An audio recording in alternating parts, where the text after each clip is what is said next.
Mpaka hivi sasa vyanzo vingi vinasema kwamba deal done, kwamba Chama wamekubaliana kusainiana na Simba kwa mkataba wa mwaka mmoja. Hii inaleta impact gani kwa upande wa Simba? Na kwenye mashindano ya kimataifa nafikiri sheria haimruhusu Chama kucheza mechi hizo. Anacheza. Anacheza vizuri. Sasa sheria kidogo zimebadilika. Msimu ya nyuma ilikuwa mchezaji akitoka katika timu hii kwenda timu nyingine kunakuwa na hivyo vikwazo. Lakini this time around vikwazo hivyo vimetolewa kwa mujibu wa sheria. Lakini ukiwaangalia Simba in general, hapo sasa unaanza kupata mashaka na level yao ya scouting.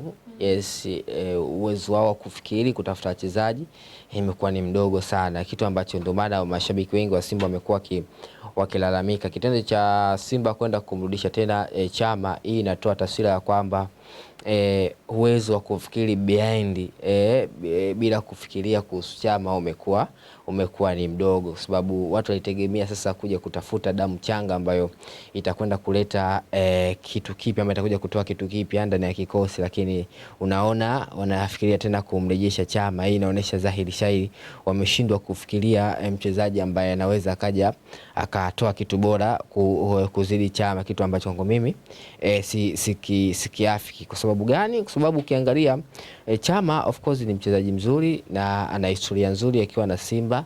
Ukiacha hivyo amefanya makubwa ndani ya kikosi cha Simba, kwani miongoni mwa wachezaji wa heshima ndani ya Simba. Lakini sasa kama utadiriki tena kumchukua Chama ambaye kimsingi kabla kuondoka kwake ndani ile kwenda Young Africans alionekana mchezaji ambaye kama tayari ameanza kushuka kiwango mpaka anaenda Young Africans pia, lakini akashindwa kuonesha ule ubora ambao watu wengi walitegemea. Sasa hivi po Singida amejaribu kuwaka nafasi yake. Watu wanashindwa kula kitu kimoja, kwamba kile ambacho anakifanya kwenye kikosi cha Singida akija kukifanya kwenye kikosi cha Simba still bado uhitaji utakuwa mkubwa kuliko performance ya Chama. Kwa hiyo watu wategemea kwamba Chama anarudi, lakini siamini kwamba anaweza kaja kaisaidia timu kwa namna moja ama nyingine, kwa sababu hiki ambacho anakionyesha tunaweza kusema ni bora kwa sababu anakionyesha akiwa Singida. Kama atakionyesha akiwa na Simba ina uhitaji mkubwa zaidi kuliko uwezo wa Chama kwa sasa. Kwa hiyo kwa hiyo kama Jose Soa. Kwa hiyo kwa mimi nadhani Simba walipaswa kufikiria mbali zaidi ya Chama, kwamba wanahitaji timu yao itoke hatua moja kwenda hatua nyingine. Lakini kitendo cha kwenda kufikiria kuhusu Chama inamaanisha pia watakubali kushuka hatua moja kutoka juu kushuka chini. Kwa hiyo utagundua kwamba kuna changamoto pia kwenye swala zima la usajili kwenye kikosi cha Simba, na ndio maana hata baadhi ya mashabiki wamekuwa wakizungumza kuhusu namna ambavyo usajili umekuwa ukifanyika na uongozi wa Simba.